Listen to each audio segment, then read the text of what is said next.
اور اس لمحے وہ جو ساتھ والا بدبخت ہے جس کی وجہ سے یہ معاملہ ہوا ہوتا ہے وہ اس کو روک بھی نہیں پاتا، اور ایسی بچیاں ساری عمر کے لیے ذہنی مریض بن کے رہ جاتی ہیں۔ ایسے کیس آف اینڈ آن ہوتے رہتے۔ آج جس موضوع پہ ہم بات کنکلوڈ کرنے والے ہیں وہ یہ ہے کہ جب بھی کوئی لڑکی یہ کہے کہ میں نے اپنی امی سے اس کو ملوایا ہوا ہے تو اس کا مطلب کیا ہوتا ہے۔ یہ جملہ کلاس میں بھی ہو سکتا ہے، یہ جملہ دوستوں کے اندر بھی ہو سکتا ہے، یہ جملہ اپنے دل کو بہلانے کے لیے بھی ہو سکتا ہے۔ اس کی اہمیت کیا ہے، اس کی وقت کیا ہے اور اس کی وسعت کیا ہے، اس پہ ہم بات کریں گے، لیکن اس سے پہلے تھوڑی سی آپ کے کومنٹس لے لیتے ہیں۔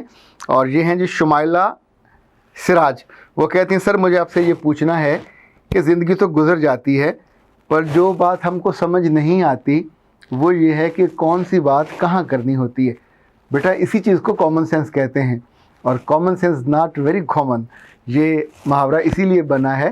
انفیکٹ جب بھی ہم لوگوں کو، عقل مندوں کو دیکھتے ہیں تو بھی دانش سیکھتے ہیں، اور جب ہم احمقوں کو دیکھتے ہیں تو زیادہ دانش سیکھتے ہیں۔ آپ نے اپنے خاندانوں میں اپنی بہنوں کو دیکھا ہوگا، سم ٹائم بھابھیوں کو دیکھا ہوتا کہ 10 لوگ بیٹھے ہوئے ہیں، پورا خاندان کسی مرگ پہ، سوگ پہ، شادی پہ، بیاہ پہ، وہاں وہ ایسی بات کہہ دیتی ہیں جو وہاں نہیں کرنے والی ہوتی۔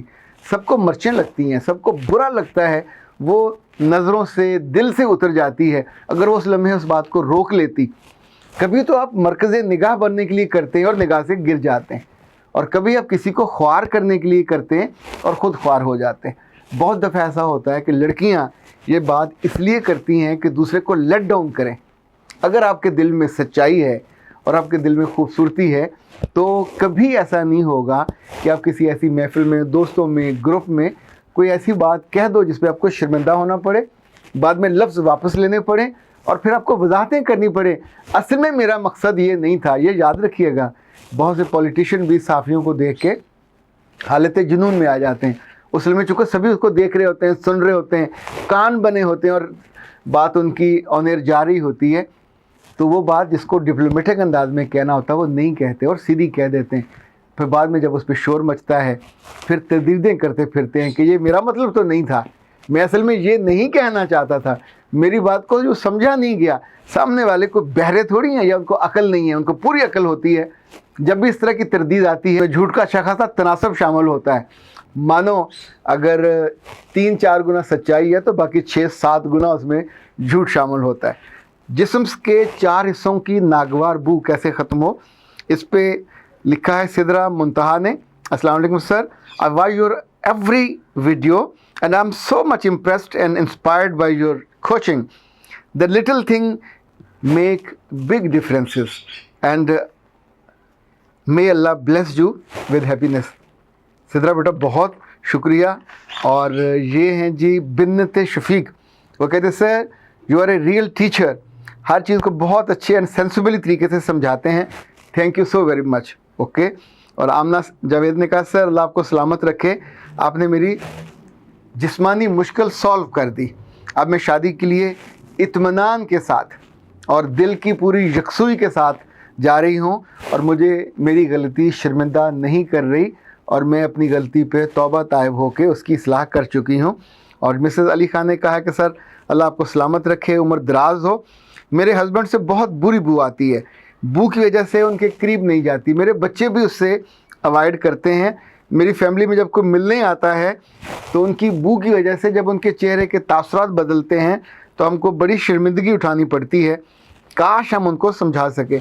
ان کو آپ نہیں سمجھا سکو گے، ان کو ان کا کوئی بڑا سمجھائے گا، یا پھر کبھی اگر اللہ نے ان کے دل میں کوئی مہربانی ڈالی اور یہ ویڈیو سن لی، ان کو 2-3 دفعہ بھیجیں، یہ سینڈ کریں ان کے نمبر پہ، شاید کوئی دل پہ اثر ہو جائے۔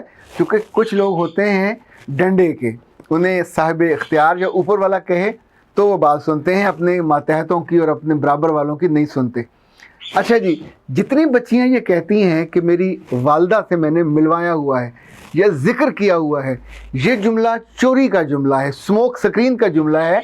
نہ آپ میں پوری ہمت تھی یہ کہنے کی کہ میں اسے محبت کرتی ہوں، میری شادی کروا دیں، نہ اس لڑکے میں اتنی ہمت تھی کہ وہ اپنے ماں باپ کو بھیجتا۔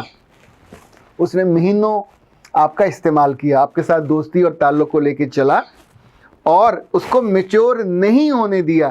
جب کوئی تعلق میچور نہیں ہوتا تو پھر ساتھ ہی وہ تعلق چوری کے خانے میں چلا جاتا ہے۔ اور آپ اس چوری سے بہت آسانی کے ساتھ لڑکتے ہوئے گناہ کے خانے میں چلے جاتے ہیں۔ یہ جملہ جب بھی آپ کی زبان پہ آئے یا کسی کی زبان پہ آئے، یاد رکھیے گا یہ وہ لمحہ ہے جب سگنل ریڈ سے پہلے یلو ہوتا ہے، یہ وہ والا ہے، فوراً رک جانا چاہیے۔ اس جملے میں سکون نہیں ہے، اس جملے میں راحت نہیں ہے، اس جملے میں بچت نہیں ہے، یہ سراسر نقصان کا جملہ ہے۔ یہ اپنی چوری کو جواز دینے کا جملہ ہے کہ انفیکٹ میں اس لیے اس کے ساتھ ہوں کہ میری ماں یہ تو نہیں جانتی کہ تم اس کے ساتھ کہاں کہاں جاتے ہو، کہاں بیٹھتے ہو، کیسے ٹیک لگا کے بیٹھتے ہو، اس سے کیا تحفے لیتے ہو، اور اس کے بدلے میں اب تک تم کتنا لٹ چکے ہو۔ انفیکٹ نہ ماں جانتی ہے نہ باپ جانتا ہے۔ کیا اس کو لے کے ہاتھوں میں ہاتھ ڈال کے بھائی کے سامنے جا سکو گے، اپنے خاندان میں جا سکو گے؟ ہر بندے کا ایک ہی سوال ہوگا کہ کیوں؟ اگر یہ آیا ہے تو اس سے پہلے اس کی ماں کو اور باپ کو آنا چاہیے تھا۔ ہی از ناٹ سیریس، وہ صرف آپ کا استعمال کرتا ہے اور آپ اپنا استعمال مفت میں کروائے جا رہے ہو۔ بعد میں رو گے ساری عمر۔ ایسے جتنے لڑکے ہیں جو آپ کے ساتھ پارکوں میں جاتے ہیں، جو آپ کے ساتھ ہوٹلز میں جاتے ہیں، جو آپ کے ساتھ ریسٹورینٹ میں جاتے ہیں، یہ کبھی وفادار نہیں ہوتے، نہ آپ کی عزت کے سانجی ہوتے ہیں، نہ آپ کے فیوچر کے جو حصے دار ہوتے ہیں۔ انہیں صرف حال کے وہ لمحے چاہیے ہوتے ہیں کہ جن پہ جنسی تلذذ ہوتا ہے، جن میں ان کی لسٹ پوری ہو جاتی ہے، اور اس لسٹ پوری کرنے کے لیے لفظ جو آپ مرضی استعمال کر لیں، اپنے آپ کو، اپنی فیوچر کو، اپنی دنیا کو اور اس کے بعد کی دنیا کو، سب کو بچانے والا ہی سمجھدار ہوتا ہے۔ اور آئی وش کہ اتنے سمجھدار تو آپ کو ہونا چاہیے کہ بعد میں آپ کی آنکھیں شرمندگی سے جھکی نہ رہیں اور نیر نہ بہاتی رہیں۔ اختر عباس کو اجازت دیجیے۔ السلام علیکم۔